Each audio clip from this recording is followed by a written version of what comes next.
Carl Jung, the most powerful sign your soulmate is coming. Part 1, Soulmate in Carl Jung's view, not just romantic love. Carl Jung never used the word soulmate the way pop culture defines it today. In Jungian psychology, the term soulmate doesn't refer to someone who completes you or fulfills a romantic fantasy. Instead, Jung would say a true soulmate is someone who awakens you, someone who triggers profound transformation and forces you to confront the deepest parts of yourself, including the ones you've buried, denied, or disowned. This concept goes far beyond superficial attraction. It dives into the realm of the psyche.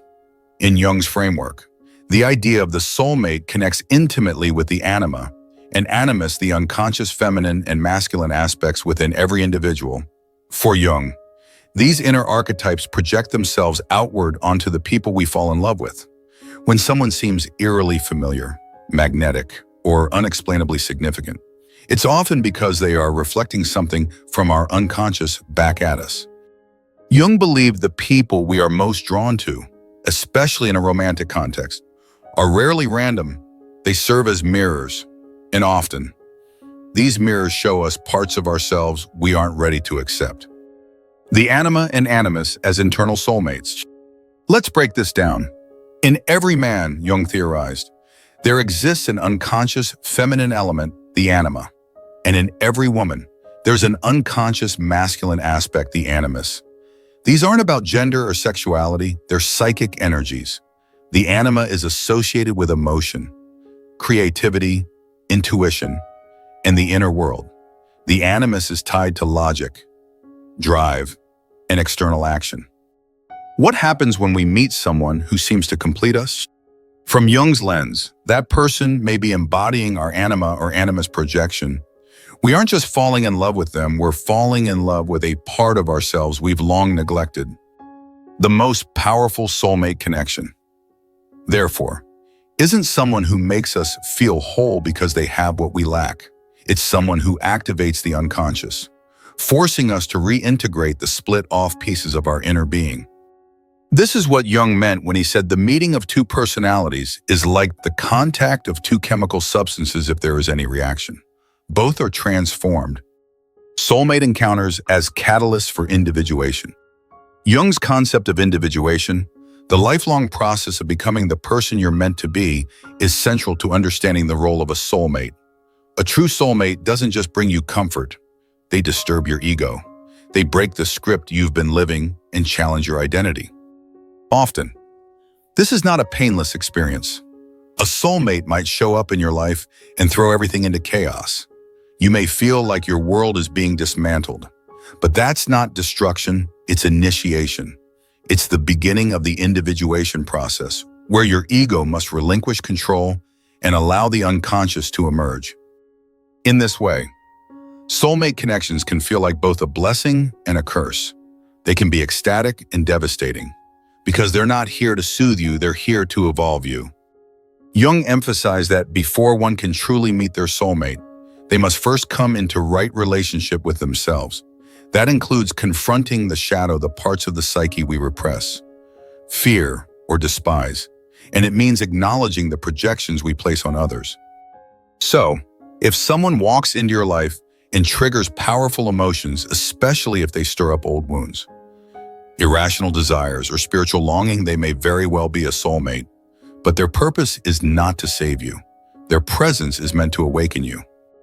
The romantic illusion versus the soul awakening. In modern culture, we idealize the idea of a soulmate as someone who loves us unconditionally, understands us without words, and stays with us forever. Jung would argue that this is an illusion born from ego-driven projection. It's a fantasy that seeks to bypass growth and pain. In contrast, a soulmate in Jungian terms is someone who doesn't let you remain asleep. They shatter illusions. They strip away false identities. They push you into the dark corners of your soul and say, look there, that's where your healing begins. This is why many soulmate relationships don't last forever in the physical realm. Their impact is psychic, not necessarily practical. They may come into your life briefly, but leave a lifelong imprint. They're not always meant to be life partners. They're meant to be soul catalysts. Think of them as sacred disruptions. They enter at a specific phase in your development to help you break free from who you think you are, so you can begin to discover who you really are. Recognizing the energy of a soulmate. So, how do you recognize when a soulmate is near? According to Jungian psychology, the signs aren't always external. They're energetic. You begin to feel a pull toward inner transformation. You may start questioning your old desires, detaching from superficial relationships, or yearning for a connection that touches your essence. You may also find yourself haunted by dreams, symbols, or synchronicities all pointing you inward. Jung said that the unconscious communicates through symbols. When a soulmate is on the horizon, your unconscious may begin to speak louder. You'll notice more emotional turbulence, more introspection, and more spiritual sensitivity. Importantly, the appearance of a soulmate is not a reward, it's a reflection. If you've done the deep work of shadow integration, of facing your inner wounds, and of owning your full self, then your energy changes. You begin to radiate a different frequency, and that frequency begins to attract a corresponding soul. In Jung's terms, this is resonance, the alignment between your conscious self and your deeper psyche. When that alignment occurs, it creates a psychic magnetism. You're no longer chasing love, you're embodying it. And when that happens, the person who resonates with your soul cannot help but be drawn to you. Emotional disorientation as a sign. Another overlooked sign that your soulmate may be approaching is a period of emotional disorientation. You may feel restless, uncertain, or existentially empty. It feels as though the old world no longer satisfies, but the new world has not yet revealed itself. This liminal space, the psychological in-between, is often the precursor to major inner breakthroughs. Jungians would call this a numinous moment, a point where the ego loses grip and something greater begins to emerge. In this state, many people feel a pull towards spiritual questions. They may start journaling, meditating, or seeking answers in philosophy and psychology. These are signs that the psyche is preparing to receive something or someone that transcends ordinary experience. If you're in this phase, don't rush. Don't try to fill the void with distractions. Allow the transformation to happen. It's a sacred space, even if it feels confusing. Jung's warning about projection. Perhaps Jung's greatest contribution to the understanding of soulmates is his warning about projection. He insisted that before we can truly love another, we must reclaim the parts of ourselves that we project onto them. For instance, if you idealize someone as the one, ask yourself what qualities they possess that you deny in yourself. Are they emotionally open, fiercely independent, deeply spiritual? Those traits may be present in your unconscious and are now being shown to you through the other person. Until you retrieve those projections, your soulmate relationship will feel imbalanced. You'll feel obsessed, insecure, or dependent. But once you recognize that what you love in them also lives in you, the relationship can become more conscious, stable, and transformative. This is not a comfortable process. It requires brutal honesty and the willingness to see yourself as both flawed and divine. But Jung believed it was the only path to true connection, not just with others, but with the self. ChatGPT.9. Part 2. The individuation journey. The inner prerequisite for meeting your soulmate. Carl Jung emphasized that before a person can enter into a truly meaningful and transformative relationship, especially one with a soulmate, they must undergo the process of individuation. This journey, according to Jung, is not just about self-improvement or becoming more attractive. It is the psychological path toward wholeness.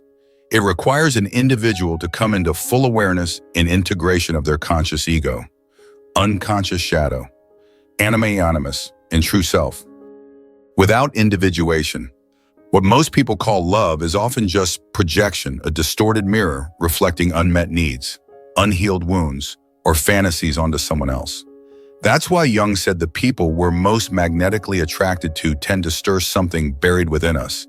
But only those who have begun the deep inner work can recognize the difference between toxic attachment and authentic soul resonance. Let's unpack this further. What is individuation in Jungian terms? Individuation is the process of becoming psychologically whole.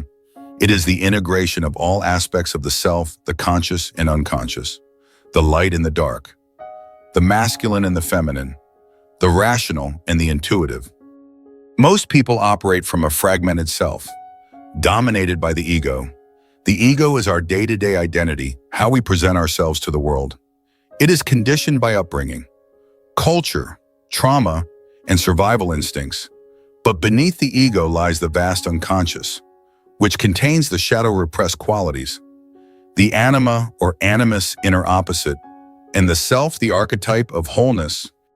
Jung saw individuation as the essential psychological task of adulthood. Until we engage in this inner work, our relationships will often reflect our inner fragmentation. The person who has not individuated tends to seek validation through romantic relationships, project idealized images onto their partner, collapse into codependency, mistake trauma bonding for love, repeat family patterns unconsciously. Only through individuation does one gain the clarity and maturity to recognize a soulmate not as a rescuer, but as a mirror and collaborator on the path of growth. The soulmate is not sent to complete you, but to meet the real you. Jung's model suggests that we cannot meet a true soulmate while still clinging to masks, projections, or unhealed wounds.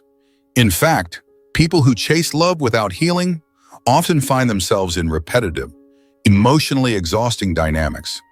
That's because the psyche is using relationships as a stage to work out unresolved inner conflicts. Individuation disrupts this cycle. It removes the illusion that love is something you receive from someone. Instead, it becomes something you recognize in someone, a resonance of two whole beings. Soulmate energy doesn't come in to save you. It comes to meet you. Once you've peeled back the layers of false identity and confronted the unconscious material that's been shaping your life. Signs you are entering the individuation process before meeting a soulmate. Jung never claimed individuation was easy. In fact, he described it as a confrontation with the unconscious, often triggered by a crisis, whether emotional, spiritual, or existential. Some signs that you're entering individuation include loss of interest in superficial relationships. You begin to feel emotionally detached from relationships that once excited you. Surface-level connections no longer satisfy your deeper yearning for meaning and truth. Existential discontent. You may ask, who am I really? Even if you once thought you knew, life feels hollow, routine feels oppressive, and you crave something more, but you can't yet name it. Recurring dreams and symbols. Your dream life intensifies. Jung believed the unconscious starts speaking more loudly during individuation, especially through symbols like animals, the ocean, darkness, or spiritual figures. Inner turbulence. Emotions become erratic and old patterns surface. It's as if your soul is cleaning house to make space for something new. This can feel like depression or anxiety, but it's often transformation in disguise. Longing for solitude. Unlike avoidance or withdrawal, this solitude feels necessary. You crave time alone not to escape, but to confront what's within. This period can feel like isolation, but Jung believed it's a sacred and necessary phase. Only when we detach from outer distractions can the inner voice emerge. Meeting the shadow as preparation for soulmate union. One of the most painful yet essential parts of individuation is confronting the shadow, the parts of the psyche that have been rejected, judged, or denied. These might include anger, neediness, shame, sexuality, or even deep love. The shadow isn't evil, it's just unacknowledged. And unless we make peace with our shadow, we'll inevitably project it onto others, especially romantic partners. For instance, if you repress your anger, you might be attracted to people who express it openly, either admiring or resenting them. If you hide your vulnerability, you may fall for people who are emotionally available, only to sabotage the connection. If you deny your own power, you may chase people who appear dominant, charismatic, or confident. Jung warned that falling in love often activates shadow projection. The intensity you feel may not be about the person, but about the part of yourself you see in them without realizing it. True soulmate relationships can only exist when both people have begun the process of shadow integration. That doesn't mean perfection, it means awareness. You don't need to fix everything before love arrives, but you must be awake to what's really going on within you. Breaking the ego script. Another key component of individuation is the breaking of the ego script. We all carry internal narratives like, I'm not worthy of love. Love has to hurt. I always have to earn affection. I'll never be chosen. These scripts are not truths. They are psychological defenses, usually rooted in childhood wounds or societal conditioning. When someone begins individuating, they start to question these scripts. They recognize them as outdated and self-sabotaging. The deeper they go, the more they can rewire their internal beliefs, and as their energy shifts, so does what they attract. You cannot call in a soulmate while secretly believing you are unlovable. That frequency will push true connection away. Individuation allows you to rewrite your story from the inside out. Spiritual awakening as a byproduct of individuation. Individuation often leads to a kind of spiritual awakening, not necessarily religious, but an awakening of deeper consciousness. You begin to sense that you're not just a personality, but a soul on a journey. You may become drawn to meditation, dream work, archetypal study, shadow journaling, or inner child healing. You start seeing patterns in your life not as curses, but as invitations.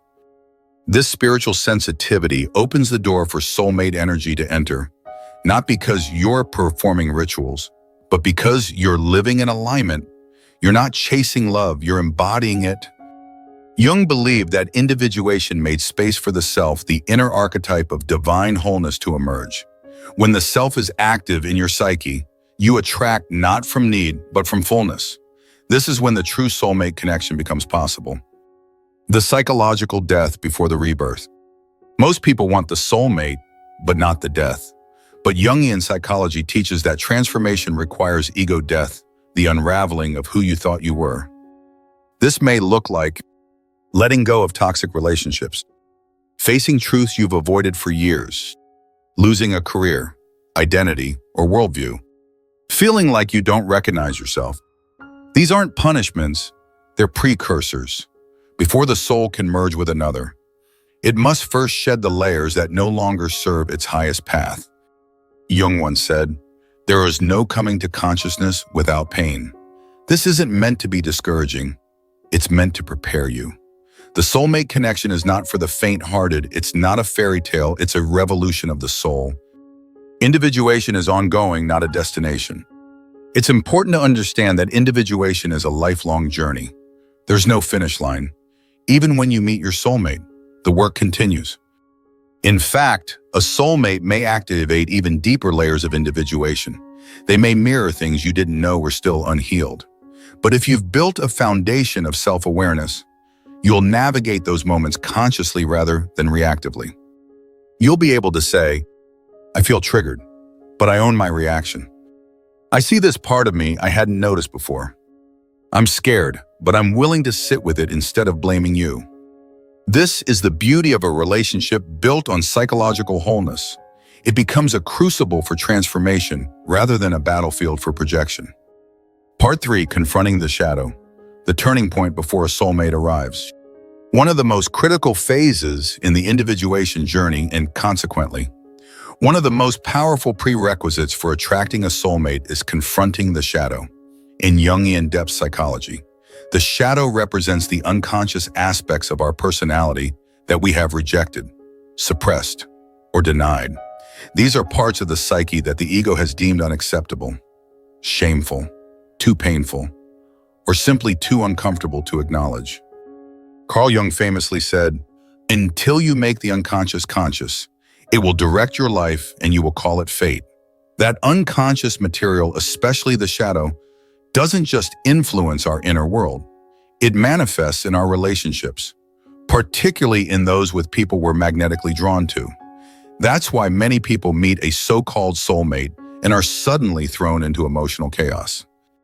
The purpose of a soulmate is not just to love you, it's to reflect you. And if your shadow is undealt with, that reflection may feel like an earthquake. What exactly is the shadow? The shadow contains all the parts of ourselves we were taught to repress or disown. This could be anger, aggression, or rage, sexual desire, lust or erotic energy, vulnerability, sensitivity, or neediness, envy, resentment, or insecurity, arrogance, pride, or selfishness, even joy, ambition, or confidence depending on how we were conditioned. If, for example, you were raised in a household where anger was punished, you might have buried that energy deep within. As an adult, you may believe you are not an angry person, but then explode unexpectedly in romantic relationships or become magnetized by people who express anger openly. That dynamic isn't random. It's the shadow trying to make itself seen. In the context of soulmate attraction, the shadow must be integrated. Otherwise, the person you're drawn to will become a screen onto which you project everything you haven't dealt with inside yourself. You might idealize them, villainize them, or oscillate between both. That's not love, it's psychological displacement. Why the shadow awakens before a soulmate arrives. Meeting a soulmate is not just a romantic event, it's a psycho-spiritual initiation. It stirs the deepest currents in your unconscious because the person is often carrying traits or energies you haven't yet integrated within yourself. Jung emphasized that romantic relationships, especially intense ones, are fertile ground for shadow activation. The deeper the connection, the more potent the projection. This can show up as unexplainable irritation or conflict with someone you also feel deep affection for, obsession over their flaws or behaviors, even when those mirror your own unacknowledged traits, jealousy or control issues, which often point to insecurity you haven't addressed, a sense of completeness that turns into dependence, indicating you've outsourced your wholeness. Before a soulmate arrives, the psyche will often begin to surface old, buried wounds to make room for conscious connection. This can feel like emotional turbulence, intense dreams, mood swings, or a spiritual void. It is the shadow knocking. The role of projection in soulmate dynamics. Projection is the psychological mechanism through which we see our shadow in others. Jung warned that most early romantic connections are rooted in projection, not genuine understanding. You're not seeing the person, you're seeing your unconscious material reflected in them. This is why initial soulmate connections can feel euphoric and terrifying at the same time. You may feel as though you have known this person your entire life. You may experience spiritual or psychic synchronicities, but beneath that magic lies the potential for chaos unless you've already begun to own what you're projecting. Some common projections include projecting the rescuer onto someone, hoping they'll save you from yourself. Projecting the persecutor, making them responsible for all your inner discomfort. Projecting the ideal, expecting them to be perfect and faultless. Projecting the parental figure, repeating your mother or father wounds unconsciously. These projections are not wrong, they are inevitable, but if unexamined, they will sabotage the relationship before it can mature. Facing the shadow in solitude first. Jung emphasized the importance of meeting the shadow in solitude before encountering it in another. This is why many people feel an intense pull toward isolation, reflection, or healing prior to meeting a soulmate. This loneliness isn't a punishment, it's preparation. It's the psyche inviting you inward, asking you to reflect on patterns in past relationships, journal or express repressed emotions, revisit childhood wounds, question where your identity has been shaped by survival, not authenticity.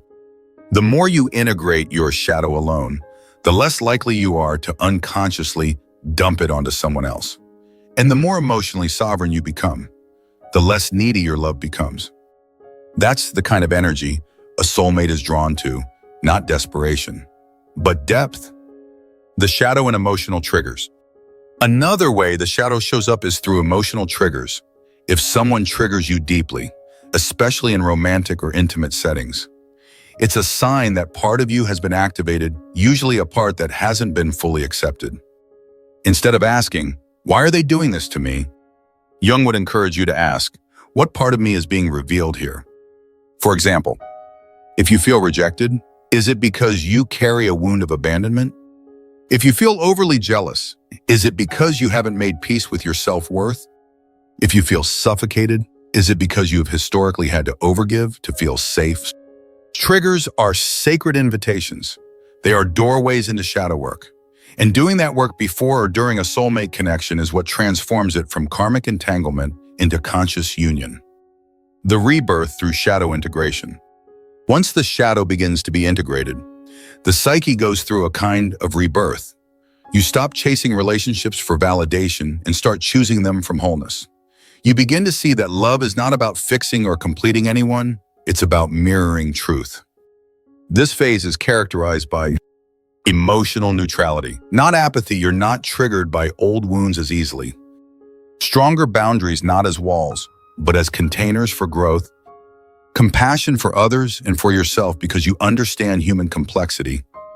Greater discernment, you recognize when someone's energy is familiar because of past patterns, not present alignment.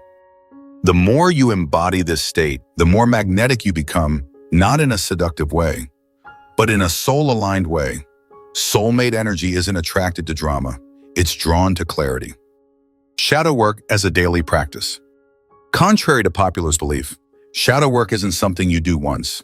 It's a daily psychological hygiene practice.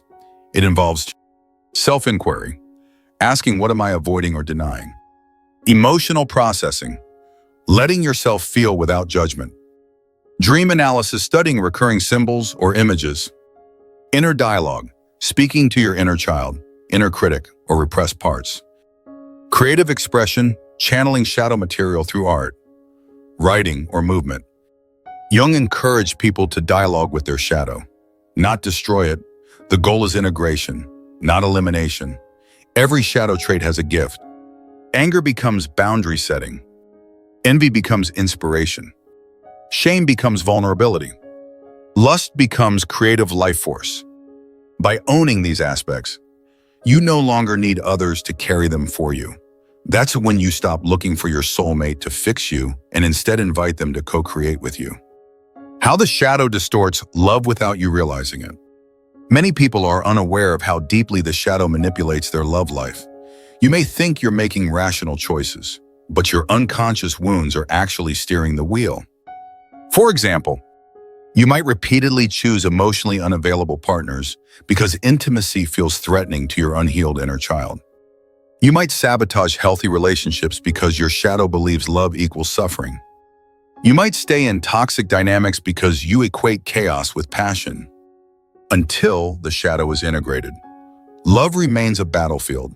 You'll keep thinking love is the problem when in truth, it's your unconscious patterning. Jung wrote that the greatest burden a child can carry is the unlived life of their parents. If you haven't dealt with generational trauma, that shadow may still be influencing your relationships. It's not just about your history, it's about inherited psychological material. Attracting a soulmate through wholeness, not wounds. A soulmate is not attracted to your brokenness. They are drawn to your courage, the courage to face yourself, to feel your pain, and to love the parts you once disowned. That's the paradox of shadow work. The more you embrace your darkness, the more light you radiate. You don't attract a soulmate by pretending to be perfect.